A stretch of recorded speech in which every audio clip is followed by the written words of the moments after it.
Assalamualaikum warahmatullahi wabarakatuh. Saya Dinda Putri Wijayanti, NIM 1866045. Di sini saya akan mempresentasikan tentang tugas perancangan sekolah alam mata kuliah Desain Arsitektur Islami 4 yang saya beri judul Eco Green School. Berikut ini proyek profil dari Eco Green School yang berlokasi di Desa Sumberdem, Kecamatan Wonosari, Kabupaten Malang yang memiliki luas lahan kurang lebih 1,7 hektar. Memiliki tipe proyek edukasi dan outbound, di mana proyek ini mengambil konsep sekolah hijau agar anak-anak dapat belajar dengan nyaman dan dapat memaknai nilai kehidupan pada alam sekitar. Tapak ini berada pada kawasan yang asri sehingga memiliki lingkungan bersih dan alami dengan area hijau. Secara umum, lingkungan pada tapak di sini itu berkontur dan memiliki view yang indah dari segala arah tapak. Namun, pada kawasan tapak, area hijau belum termanfaatkan dengan baik. Untuk batas-batas pada area tapak, di sebelah utara terdapat pemakaman, selatan pemukiman, timur pasar, dan barat lereng. Pada proyek kali ini saya mengambil nilai Islami dari Quran Surah Al-Baqarah ayat 205, di mana pada tafsir Quraisy Shihab yang mengambil kesimpulan bahwasanya Allah menciptakan manusia sebagai khalifah dalam arti pengelola dunia. Jadi saya menyimpulkan bahwasanya bangunan yang akan saya buat yaitu bangunan yang ramah lingkungan, fungsional, bersih, aman, dan nyaman. Save Nature for Earth, di mana selamatkan alam untuk bumi. Dari tagline ini saya menjadikan acuan bahwasannya untuk selamatkan bumi, manusia perlu menjaga alam sekitar. Berikut pengaplikasian pada rancangan, mulai dari nilai ramah lingkungan, nilai keamanan, dan kenyamanan. Terlihat dari site, tapak ini memiliki 4 macam kelerengan kontur yang beragam. Yang pertama kontur datar, kedua kontur landai, ketiga kontur curam, keempat kontur sangat curam. Di mana yang pertama kontur datar sangat diperbolehkan untuk terbangunnya sebuah bangunan, dan pada area kontur landai juga aman untuk peletakan tata masa bangunan. Pada olah tapak di sini terdapat bagian-bagian yang akan di-cut dan fill. Untuk peletakan tata masa bangunan, yang pertama terdapat gedung kantor dan administrasi, yang kedua gedung sekolah MIPA, yang ketiga gedung sekolah IPS dan bahasa, yang keempat gedung serbaguna, dan yang kelima masjid. Selanjutnya masuk pada olah bentuk bangunan berdasarkan pada kondisi tapak. Yang pertama, bentuk dasar ini mengikuti pada area tapak. Agar bangunan ini memiliki satu kesatuan terhadap bangunan yang lain, maka menutup view pada area utara, yakni view tempat pemakaman, dan memberi jarak antar massa sebagai jalur sirkulasi angin dan pencahayaan. Berikut ini keyplan dan selubung bangunan. Untuk bangunan yang pertama, dengan tinggi menjulang melebihi bangunan sekolah menjadikan bangunan ini sebagai bangunan pusat. Untuk bangunan yang kedua dan tiga, menggunakan atap miring karena dapat mengalirkan air hujan dengan maksimal. Yang keempat, untuk bangunan serbaguna, bangunan ini diberi pintu kaca tembus pandang agar memberi kesan luas pada bangunan. Dan yang terakhir pada bangunan masjid menggunakan roster batu bata. Berikut ini konfigurasi dari bangunan 1 dan bangunan 2, di mana bangunan 1 gedung kepala sekolah dan staf yang memiliki beberapa ruang. Kemudian untuk bangunan 2 juga sama, memiliki ruang UKS, ruang laboratorium, dan lain-lain.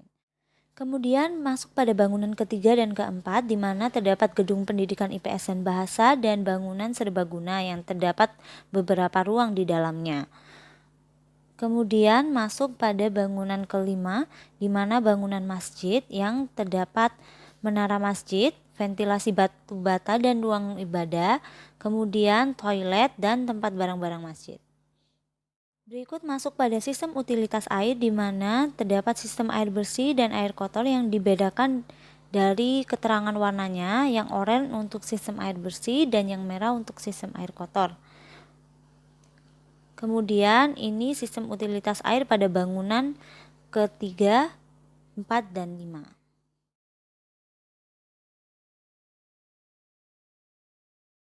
Pada struktur bangunan ini, semua bangunan menggunakan pondasi yang sama, yakni pondasi cakar ayam dan batu kali. Untuk bangunan yang pertama menggunakan atap dak beton, dan bangunan kedua dan tiga menggunakan atap miring. Untuk bangunan keempat dan 5 menggunakan atap dak beton.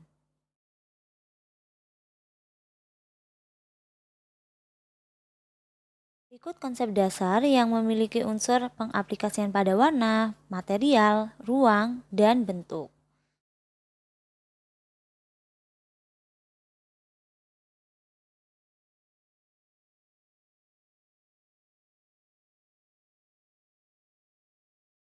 Masuk pada konsep tapak, di sini terdapat zoning di area-area tertentu.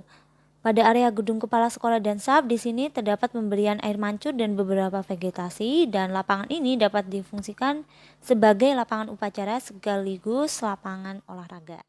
Kemudian pada area gedung pendidikan, di sini pemberian taman di sekitar akses jalan menuju gedung ini berfungsi sebagai resapan air. Pada area parkir, memanfaatkan kontur dengan membangun area parkir dengan sistem panggung.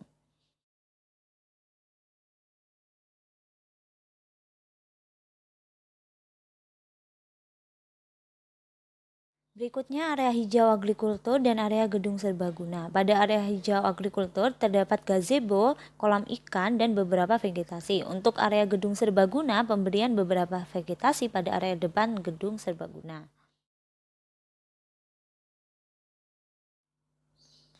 Masuk pada area masjid dan area kantin dan taman. Di sini area masjid, pemberian taman pada tapak depan masjid ini dapat memberi kesan asri dan dapat meresap air hujan.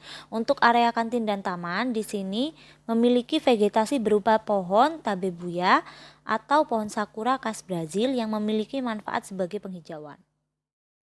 Berikut ini konsep ruang dari kelima bangunan, mulai dari gedung kepala sekolah dan staf, gedung pendidikan IPA, kemudian gedung pendidikan IPS, dan gedung serbaguna, dan yang terakhir yakni masjid. Berikut konsep bentuk dan tampilan, mulai dari gedung kepala sekolah dan staf, gedung pendidikan IPA, gedung pendidikan IPS dan bahasa, gedung serbaguna, dan gedung masjid. Semua bangunan ini memiliki bentuk bangunan yang geometris dan tegas.